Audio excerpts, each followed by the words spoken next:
Hello friends, आपका स्वागत है हमारे चैनल पर। मेरा नाम है ध्रुव और आप लोग देख रहे हैं द लर्नर्स कम्युनिटी। आज के वीडियो में हम लोग बात करेंगे थर्ड सेमेस्टर में आपका स्किल इन्हेंसमेंट कोर्स में एक सब्जेक्ट आता है। सब्जेक्ट का नाम है कम्युनिकेशन इन प्रोफेशनल लाइफ।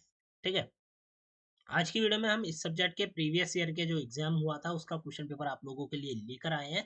इस क्वेश्चन पेपर के बेसिस पर आपको पता चलेगा कि आपका एग्जाम कैसा होता है, एग्जाम का पैटर्न क्या है, क्वेश्चन किस टाइप के आते हैं और जो इंपॉर्टेंट क्वेश्चन है वो हम इस वीडियो में कवर अप करेंगे। ठीक है। अगर आपने ये सब्जेक्ट चुना है, आप लोगों के पास कम्युनिकेशन इन प्रोफेशनल लाइफ का जो सब्जेक्ट है और जिसका एग्जाम आपका शायद 31 तारीख को होने वाला है, तो वीडियो कंप्लीट देखिएगा। इस वीडियो के बेसिस पर आपको क्वेश्चन पेपर से रिलेटेड हर एक चीज के बारे में आइडिया हो जाएगा। तो चलिए वीडियो को शुरू करते हैं। और अगर अभी तक आपने हमारा चैनल सब्सक्राइब नहीं किया, आप लोग न्यू है हमारे चैनल पर, तो सब्सक्राइब जरूर करिएगा।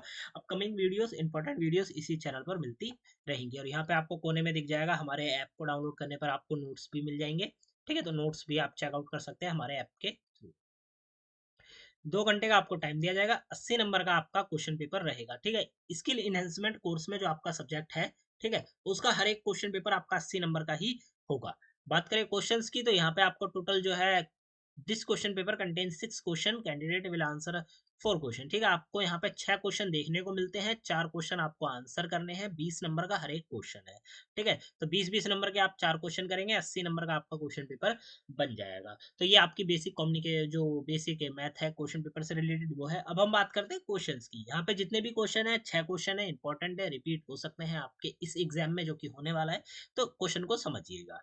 क्वेश्चन नंबर 1 में पूछा गया है, या what is miscommunication, what can be different cause of miscommunication, explain with examples. Miscommunication क्या होता है? जब हम किसी बात को समझाते हैं, ठीक है, और हम सही से समझा नहीं पाते, मिसकम्युनिकेशन वहां पे हो जाता है किसी कारणवश, ठीक है, किसी कारण से, तो वो है, वो आपको बताने के भाई मिसकम्युनिकेशन से क्या होता है। एक तो होता है इफेक्टिव कम्युनिकेशन, मतलब हम सामने वाले को सही से समझा पा रहे हैं, ठीक है, हम या हमारे बीच में सही से बात हो रही है। पर मिसकम्युनिकेशन का मतलब है कि हम दोनों दो व्यक्तियों के बीच में किसी कारण से बात नहीं हो पा रही। ठीक है। बात होते होते भी मिसकम्युनिकेशन हो रहा है, तो वो सारी चीजें।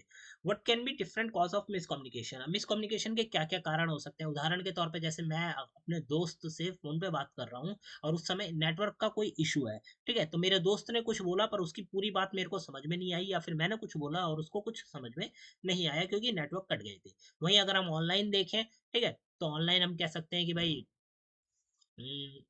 ऑनलाइन हम बात कर रहे हैं वीडियो कॉल पे, ठीक है, किसी के थ्रू, बट नेटवर्क के इशू की वजह से क्या हुआ कि हमारी जो वॉइस है वो पूरी तरह से नहीं पहुंच पाई।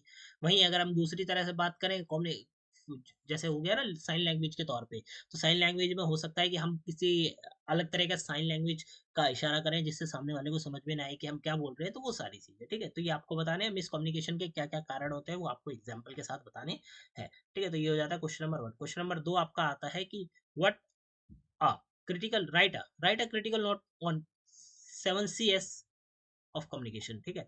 कम्युनिकेशन में 7 Cs होते हैं, तो उनके ऊपर आपको एक क्रिटिकली नोट लिखना है। ठीक है। आपको हर एक सी के बारे में बताना होगा। 7 टोटल सी होते हैं, ठीक है, कम्युनिकेशन के वर्क में, तो वो सारे आपको यहाँ पे एक्सप्लेन करने हैं, उसके ऊपर क्रिटिकल नोट लिखना है।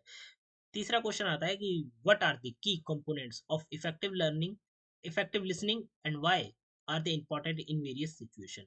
ठीक है।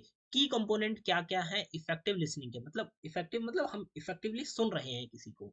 ठीक है। तो उसके की कंपोनेंट्स क्या होते हैं? आपको पहले वो कंपोनेंट्स बताने होंगे सारे के सारे, और उसके बाद आप ये बताएंगे वेरियस इंपॉर्टेंस। ठीक है। और ये जरूरी क्यों है अलग अलग सिचुएशंस में? ठीक है। इंपॉर्टेंट क्यों है इफेक्टिव लिसनिंग, ये भी आपको यहाँ पे बताना है। फॉर एग्जांपल अब बात करते हैं, हम लोग एक एग्जांपल ले लेते हैं, जैसे कि आप लोग क्लासरूम में बैठे हैं। ठीक है। आपका क्लास टीचर एक इंपॉर्टेंट चीज बता रहा है फॉर योर अपकमिंग एग्जाम, आपका जो आने वाला एग्जाम है उसके लिए, बट आप लोग इफेक्टिवली सुन नहीं रहे हैं।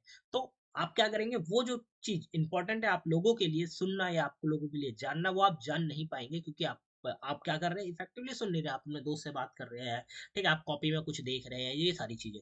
तो क्या होता है, ये जरूरी है, ये एक सिचुएशन है मैंने आपको बताई, और उस सिचुएशन में सुनना जरूरी है आप लोगों के लिए, क्योंकि वहां पे आपका वो है फायदे में। ठीक है। तो वो सारी चीजें आप ये बता सकते हैं अलग अलग सिचुएशन के आधार पर।